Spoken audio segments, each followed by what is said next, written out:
Creamer Media's Policy, I'm Sashni Wadley. Researcher and analyst Professor Raymond Suttner joins me for Suttner's View, a weekly commentary on South Africa's political scene. Welcome, Professor. Thank you. Now, the elections are coming fast upon us, and we just want to speak about the prospects for the main political parties. Let's start off with the ANC. With Ramaphosa at the helm, do you think that they would get a majority win in the elections? It seemed, with the election of Ramaphosa in December, it seemed that the carpet had been pulled from under the feet of the opposition parties, because much of their campaigning, much of their political identity was tied to exposing the many wrongs of Zuma. And the EFF got on the political stage into people's consciousness with their slogan, "Pay back the money," in a number of ways that they sought to embarrass and did embarrass Zuma.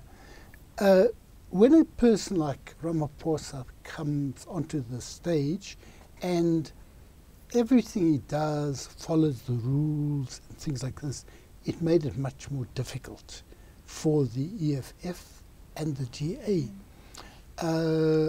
However, in recent months, one has seen that the patching together of unity within the ANC in order to elect Ramaphosa and a number of other people who are in many ways incompatible with Ramaphosa's goals. These things have the seeds of division and in fact are manifesting division.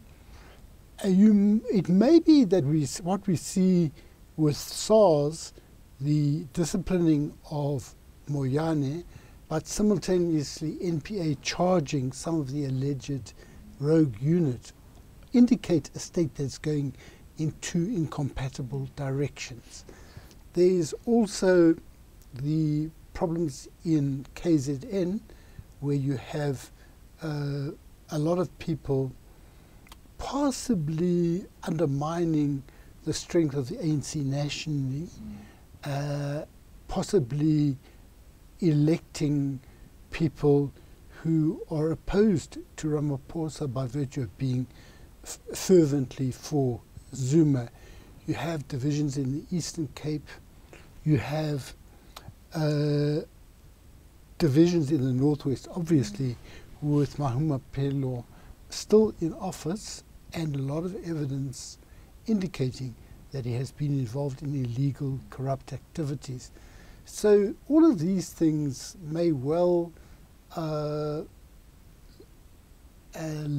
undermine the expectations that many had of the ANC recovering what it had lost in 2016. Certainly, Ramaphosa is free of the multiple scandals that enveloped Zuma, so that certainly that already gives back a large part of the vote. But insofar as he appears paralyzed, this thing of Northwest came back from the middle of an investment visit to UK in order to sort out the problems in the Northwest, and Mahumapelo is still there. There is still violence and so forth. So it's not clear. It's the hopes that some people cherished that the ANC would recover its vote when he was elected president, and he made this very impressive State of the Nation speech. Those hopes may have been too soon. I'm not thereby saying that they're going to not do better than before, but it may not be quite at this point. It's still open. It's hard for Ramaphosa to pull together because he's united with people who are not like-minded. Now, the DA has been dealing with their own internal struggles. Will this have a knock-on effects come elections? Yes, you know, the DA,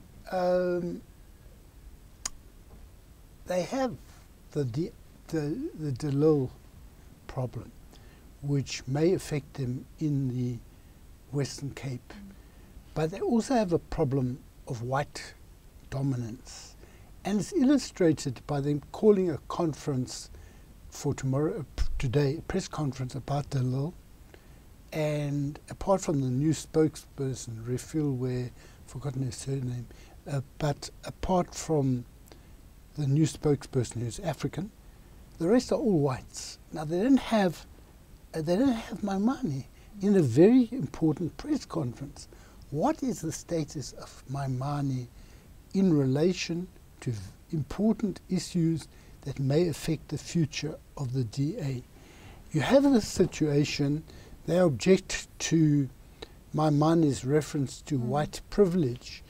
All of these things, I think, may reinforce the so-called traditional DA constituency, but it sets limits on what they can achieve in terms of expanding into African areas like Gauteng, and it may lose them some votes in the Western Cape. They may lose votes because of the way they've handled the de Lille affair. Now, it may well be, I have no idea, that de Lille has committed various transgressions. I have no idea. However, the way they've handled it has been very ham-fisted, ham-handed, and they have, they've been outwitted by her all along. Every time they do something, she then does something, then they have to retreat. And if there is a clear case, as with Nelson Mandela Bay, you must produce your documentation, you must proceed, have a clean break if you're going to get rid of a person, and not go to your Congress and have special new clauses introduced. It creates an impression in the minds of many people that de Lille is being victimized. Now, as I say, it may well be that there is a case against her, but they're not. They seem to have lost the momentum that they had after the 2016 elections, where there was a very good chance of them winning over 50% in combination with others. You have the danger that they're going to lose Nelson Mandela Bay with the EFF not voting with them. They may just keep it, but it's possible once the EFF breaks ranks in this way, they can do it in Johannesburg, they can do it in Tshwane as well. Is it a possibility that they could lose the Western Cape through ANC-EFF coalitions? I don't know if the ANC and the EFF are going to enter a coalition. My guess is that the ANC will still have difficulty winning the elections. They brought in Ibrahim Rasool, who, although he was rewarded with being an ambassador in the United States, left under a cloud, and he claims it's never been proved, but there seems to be substantial evidence of him paying some money to some journalist to write good stories. So that it may be that Rasool, like other people they've got, when they had Alan Busak, they thought he was a draw card for the coloured community. Now, Rasool may not be a draw card. He's not a premier candidate, but he seems to be in the forefront of organising in the area. So I'm not sure that they will lose. I wouldn't like to predict. I don't have an idea of how much ground the DA has lost. I would be surprised if they are blamed for the water crisis. It could be that they are. I don't know. I don't think it's I don't know the consciousness of the average coloured voter in the Western Cape, so it would be difficult to say. And the EFF has been steadily gaining votes in each election. What can we look out for with them? But how much have they actually gained? Did they go up to 8% in the last election from 6%? I think they still stayed close to 6%. But they won in a by-election in the Northwest last week, which I think is quite significant. And it seems to me the the EFF has got considerable organizational capacity in relation to rallies. But Govan Mbeki once said, a speech blows away with the wind. You've got to really translate that into organization. Have they built the organization? They've built the organization to rally, to march, to do quite a lot of impressive things, but it's not translated into votes. Now, I'm not sure why. It may be that people think that they're demagogic. I don't know.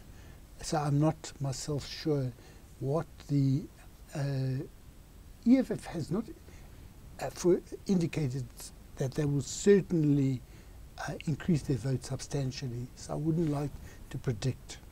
And lastly, do you think that we could expect more coalitions rather than more outright wins? Well, it depends on the ANC.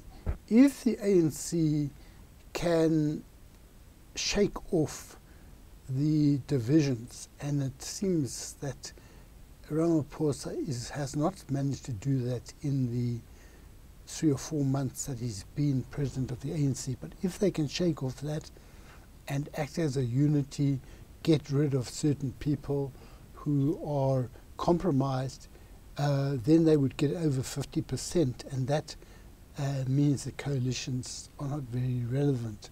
They're only relevant if the ANC gets under 50%.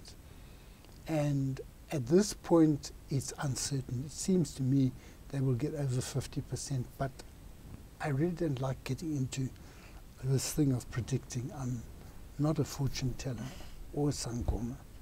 Well, thanks for speaking with us, Professor. Thank you. That was Professor Raymond Suttner speaking to Creamer Media's Polity about what the prospects are for parties being 1 year away from the elections.